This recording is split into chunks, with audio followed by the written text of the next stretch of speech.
Hello, my friends. I'm Marissa Blackwood, and welcome to All Things Murder.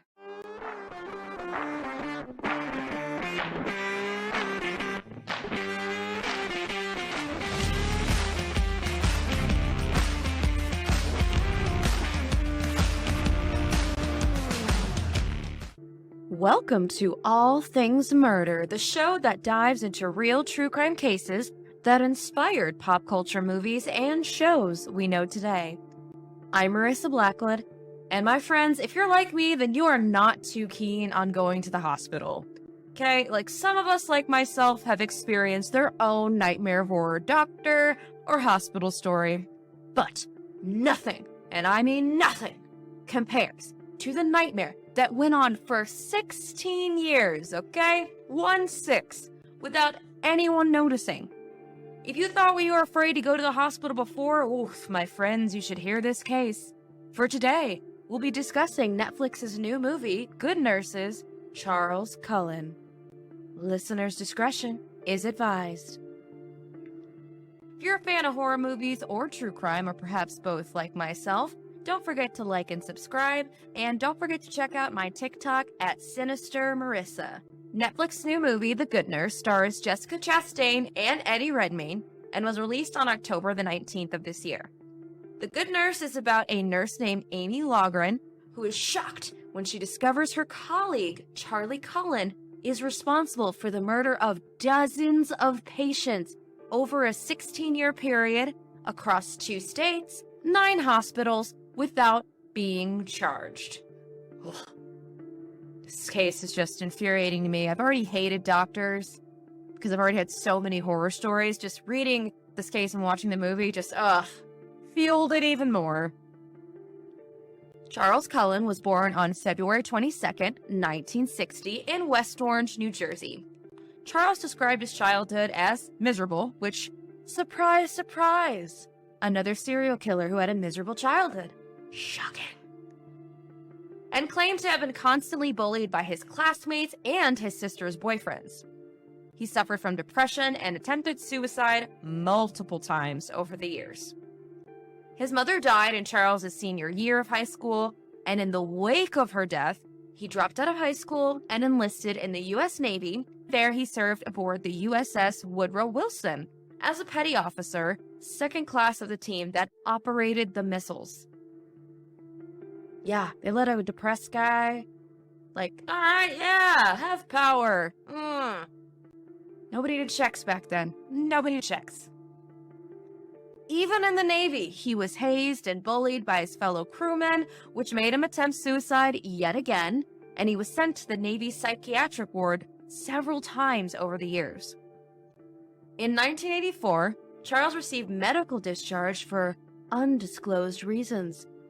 Shortly after his discharge, he enrolled in Mountainside Hospital's nursing school in Montclair, New Jersey, where he was elected president of his class and graduated in 1986.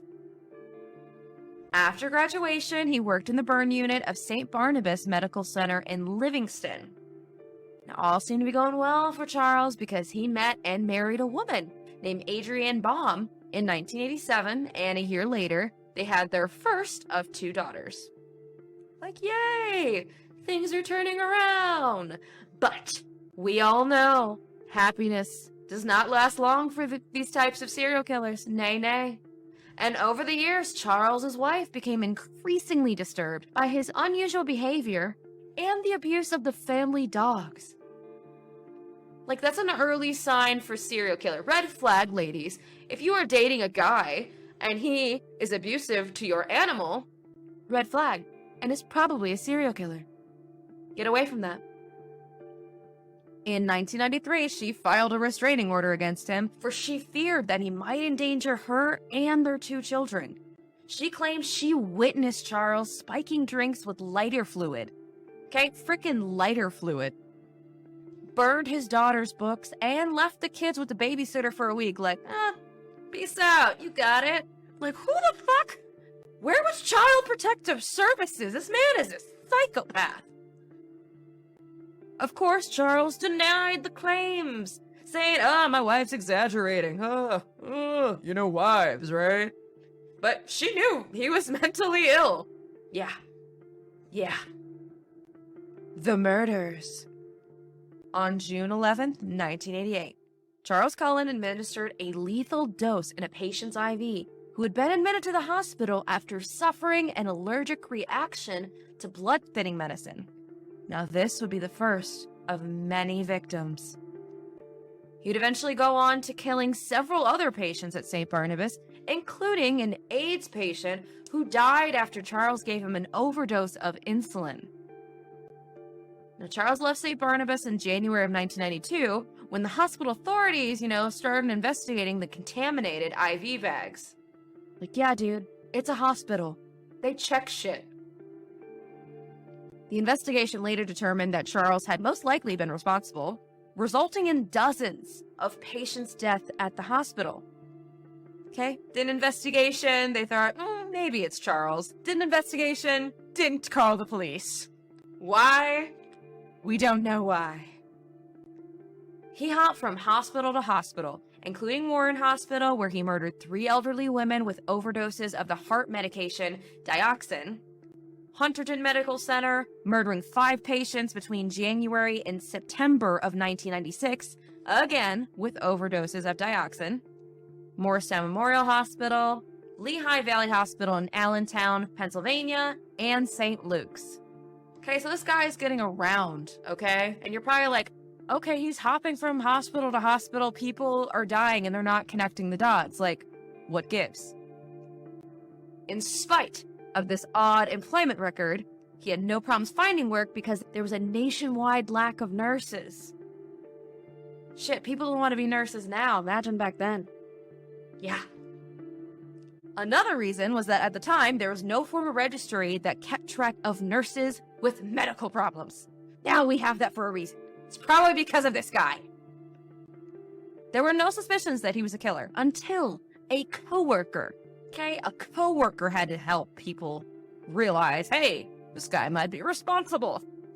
A coworker of his at the St. Barnabas Hospital in Allentown, Pennsylvania, found a stash of unused medications in the trash can. Once again, hospitals, they check everything, even the trash, dumbass. It was considered suspicious because the drugs had no recreational use or any value outside the hospital. Charles was identified as the thief and was fired in June of 2002. 7 of his other co-workers at St. Luke's later alerted the Lehigh County District Attorney of their suspicions that, I think Charles might have used drugs to kill patients. Investigators never looked into his past, okay? Never looked into it. And the case was dropped 9 months later for lack of evidence. Our tax dollars at work. In September of 2002, Charles began working in the critical care unit of the Somerset Medical Center in Somerville, New Jersey. He committed most of his confirmed murders there. In 2003, his criminal behavior became increasingly apparent. Like, he would look into the records of patients he wasn't even treating and would administer to patients drugs, which they were not prescribed. Like, this dude just had the balls and was like, fuck it. That guy. Like, what did Jeff ever do to you? Charles had killed at least 13 patients and attempted to kill at least 1 more by mid-2003, using dioxin, insulin, and another drug. In July of that same year, the hospital was notified by the director of the New Jersey Poison Information and Education System that there have been some, suspicious overdoses, suggesting that an angel of death was active at the hospital. The management of which failed to report the case to the authorities before October, by which more people had already been killed by Charles. Like, there's some suspicious shit and you don't fucking tell the authorities? And people wonder why they don't trust hospitals. This is why. This is why. On October 31st, he was fired for lying on his job application. Not for murdering people, just because he lied. So how did Charles Cullen finally get caught? In 2003, a Detective Danny Baldwin and Detective Tim Braun visited Somerset Medical Center to investigate the abnormal lab reports after the deaths of several patients. Amy Logren was among the staff they interviewed and trusted with their gathered evidence. She knew it was her duty to help with the case to prevent any more patients from getting killed or hurt, so she, being a strong-minded woman, a single mother, worked with the team of dedicated detectives and assistant prosecutors on this case. Investigators assigned Amy to visit Charles after work hours and to talk with him while she wore a wire. Luckily, with the evidence that she gathered, police had produced enough probable cause for an arrest.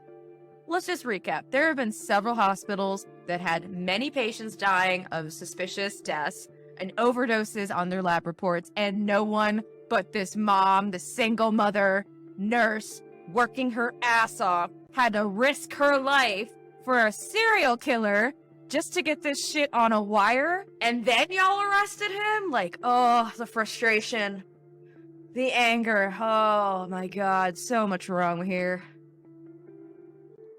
Arrest and conviction. On December 12th, 2003, Charles Cullen was arrested and charged with 1 count of murder and 1 count of attempted murder.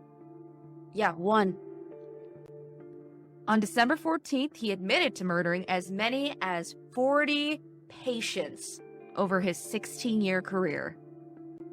In April and July of 2004, Charles pled guilty before a Judge Paul W. Armstrong in New Jersey, and in the court he admitted to killing 13 patients and attempting to kill 2 others by lethal injection while he was employed at Somerset. As part of his plea agreement, Charles promised to cooperate with authorities if they did not seek the death penalty for his crimes. A month later, he pleaded guilty to the murder of 3 more patients in New Jersey. In November of 2004, Charles pleaded guilty in Allentown court to killing 6 patients and trying to kill 3 others. He repeatedly interrupted the proceedings by taunting the judge, which is like, how dumb are you? But he would taunt the judge with the chant, quote, "Your Honor, you need to step down," end quote. That's a real serial killer with balls. Not only is it an angel of death, but he's like, nah, judge, you step down. Like, who the fuck are you talking to? Charles was ordered to be restrained and gagged. On March 2nd, 2006, Charles Cullen was sentenced to 11 consecutive life sentences by Judge Armstrong in New Jersey and is not eligible for parole until 2388. Currently, he is held at New Jersey State Prison in Trenton. It is very possible that he's killed, in fact, many, many more. Some places total number of murders at over 400. 400. Oof. Now you're probably wondering, what was his motive? Like, what was his motive for killing these people? Charles Cullen stated that he administered the overdoses to patients to, quote, spare them from being coded or going into cardiac or respiratory arrest and being listed as a code blue emergency. Like, I'm helping these patients. Get fucked. He told detectives that he could not bear witness to or hear about attempts at saving a victim's life. Charles also stated that he gave patients overdoses that he could end their suffering and prevent hospital personnel from dehumanizing them. I just want to slap this guy in the face. However, not all of his victims were terminal patients, okay? Some have been expected to recover before Charles killed them.